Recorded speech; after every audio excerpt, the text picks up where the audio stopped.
പ്രിയ സ്നേഹിതരെ, രോഗങ്ങൾ എപ്പോൾ നമ്മുടെ ശരീരത്തിൽ ഉണ്ടാകും എന്നതിനെക്കുറിച്ചും നമുക്ക് മുൻകൂട്ടി ഇന്നും കണ്ടുപിടിക്കാൻ കഴിഞ്ഞിട്ടില്ല.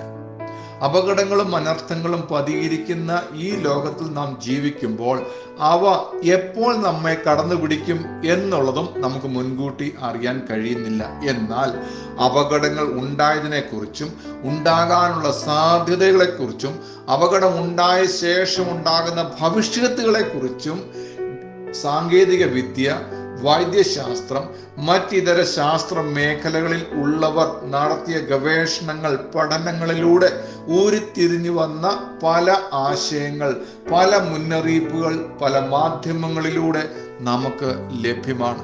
നാം കണ്ണുകൊണ്ട് പല മുന്നറിയിപ്പുകളെ കാണുന്നുണ്ട്, ചെവി കൊണ്ട് പല മുന്നറിയിപ്പുകളെ നാം കേൾക്കുന്നുണ്ട്. നമ്മുടെ ബുദ്ധിയിൽ മനസ്സിലാകത്തക്കവണ്ണം പാഠ്യപുസ്തകങ്ങളിലും സ്കൂളുകളിലും കോളേജുകളിലും പല മാധ്യമങ്ങളിലൂടെയും പല മുന്നറിയിപ്പുകൾ നമുക്ക് ലഭിക്കുമ്പോഴും അതിനെ അവഗണിക്കുവാൻ നാം തുനിയരുത്.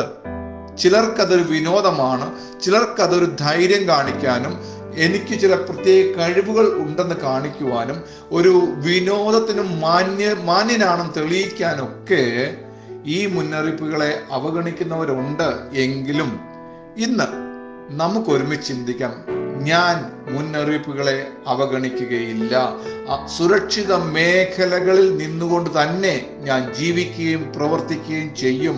ഇതിനപ്പുറമുള്ള സുരക്ഷിത മേഖലയല്ലാത്ത മേഖലകളിലേക്ക് എൻ്റെ പ്രവർത്തന ശൈലികൾ, പ്രവർത്തനങ്ങൾ കൊണ്ടുപോകുകയില്ല എന്നുള്ളത് നാം തീരുമാനിക്കണം. നാം കഴിക്കുന്ന ഭക്ഷണം, നാം കുടിക്കുന്ന വെള്ളം, നാം ഉപയോഗിക്കുന്ന വസ്തുക്കൾ ഒക്കെയും നമുക്ക് സുരക്ഷിതത്വം നൽകുന്നതാണ്. അപകടം വരുന്നതിന് ഇടയാകുകയില്ല എന്ന് ഉറപ്പുവരുത്താൻ നാം ശ്രമിക്കണം.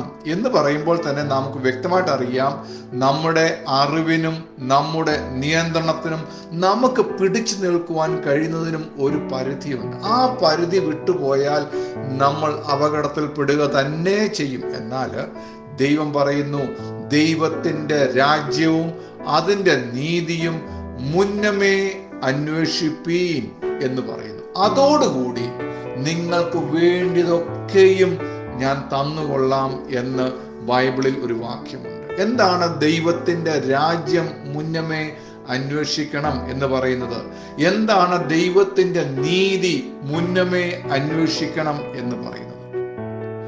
മനുഷ്യന്റെ ശക്തിക്കും നിയന്ത്രണത്തിനും പരിധിയുള്ളപ്പോൾ ദൈവത്തിൻ്റെ നിയന്ത്രണത്തിനും ശക്തിക്കും പരിധിയില്ല എന്ന് മനസ്സിലാക്കി ദൈവം നിഷ്കർഷിക്കുന്ന, നിർദ്ദേശിക്കുന്ന സുരക്ഷിത മേഖലകളിൽ നിന്നുകൊണ്ട് വേണം നാം പ്രവർത്തിക്കാൻ. അപ്പോൾ ദൈവം പറയുന്നു, നിങ്ങൾക്ക് വേണ്ടിയതെല്ലാം ഞാൻ തന്നുകൊള്ളാം.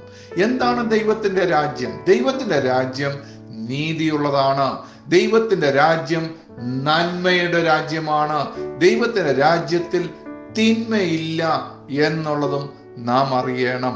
അപ്പോൾ തിന്മ വരിക, ദോഷം വരിക, അപകടങ്ങളും അനർത്ഥങ്ങളും വരിക എന്നൊക്കെ പറയുന്നത് ദൈവത്തോട് ചേർന്ന് നിൽക്കുവാൻ താല്പര്യപ്പെടാത്തവർക്ക് വളരെ വേഗത്തിൽ വന്ന് സംഭവിക്കാവുന്ന ഒരു കാര്യമാണ് എന്ന് തിരിച്ചറിയണം. കഴിഞ്ഞ ദിവസം ഞാൻ പറഞ്ഞതുപോലെ വന്യമൃഗങ്ങളെ കാണുവാൻ സഫാരി പാർക്കിലൂടെ യാത്ര ചെയ്യുന്ന, വാഹനത്തിൽ യാത്ര ചെയ്യുന്നവർ വാഹനം നിർത്തി പുറത്തിറങ്ങുക, വന്യമൃഗങ്ങളുടെ അടുത്തേക്ക് ചെല്ലുക, അവയെ പ്രകോപിപ്പിക്കുക എന്നൊക്കെയുള്ള പ്രവർത്തനങ്ങൾ ചെയ്യുമ്പോൾ അപകടങ്ങൾ വരുന്നു എന്ന് മനസ്സിലാക്കി നാം സുരക്ഷിത മേഖലയ്ക്കകത്ത് നിൽക്കുന്നില്ലെങ്കിൽ നാം ദൈവത്തെ കുറ്റം പറഞ്ഞിട്ട്, നിയമങ്ങളെ കുറ്റം പറഞ്ഞിട്ട്, ഗവൺമെന്റിനെ കുറ്റം പറഞ്ഞിട്ട് യാതൊരു വിശേഷതയും ഇല്ല എന്ന് നമുക്ക് ബോധ്യമുണ്ടല്ലോ. ഇത് തന്നെയാണ് ദൈവം പറയുന്നത്. ദൈവത്തിൻ്റെ ചിറകിൻ്റെ മറവിൽ ഞാൻ നിൽക്കാൻ ശ്രമിക്കണം. ദൈവം പറയുന്നു, ഇന്നത് ചെയ്യണം, ഇന്നത് ചെയ്യരുത് എന്ന് പറയുമ്പോൾ അവയെ നാം വളരെ ശ്രദ്ധയോടെ കരുതിക്കൊള്ളണം.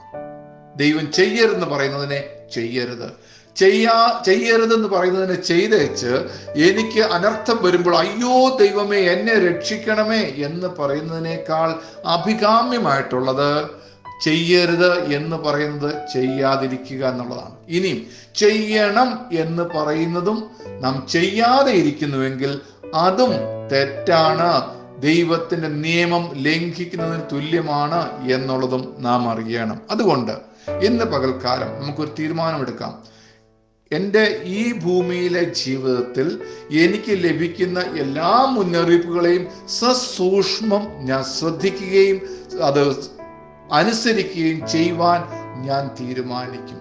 ഇനിയും നമുക്ക് കഴിയാത്ത മേഖലകളുണ്ടെങ്കിൽ, കഴിയാത്ത കാര്യങ്ങളുണ്ടെങ്കിൽ നമുക്ക് ദൈവത്തോട് പറയാം, ദൈവമേ എനിക്ക് ഇന്ന മുന്നറിയിപ്പുകളുണ്ട്, എൻ്റെ ഭക്ഷണ കാര്യത്തിൽ ഇന്ന മുന്നറിയിപ്പുണ്ട്, ഞാൻ വാഹനം ഓടിക്കുന്നതിൽ ഇന്ന മുന്നറിയിപ്പുണ്ട്, ഞാൻ ചിന്തിക്കുന്നതിൽ ഇന്ന മുന്നറിയിപ്പുകൾ എനിക്കുണ്ട് എന്ന് ഞാൻ മനസ്സിലാക്കുന്നു. പലപ്പോഴും എനിക്ക് ചെയ്തെടുക്കുവാനോ അത് നേടുവാനോ കഴിയുന്നില്ല എന്ന് ചിന്തിക്കുന്നെങ്കിൽ ദൈവത്തോട് പറയാം, എന്നെ സഹായിക്കണമേ, സർവശക്തനായ ദൈവമേ എന്നെ സഹായിക്കണമേ, സുരക്ഷിതമായി ജീവിക്കുവാൻ എനിക്ക് കൃപ തരണമേ എന്ന് നമുക്ക് ദൈവത്തോട് പ്രാർത്ഥിക്കാം.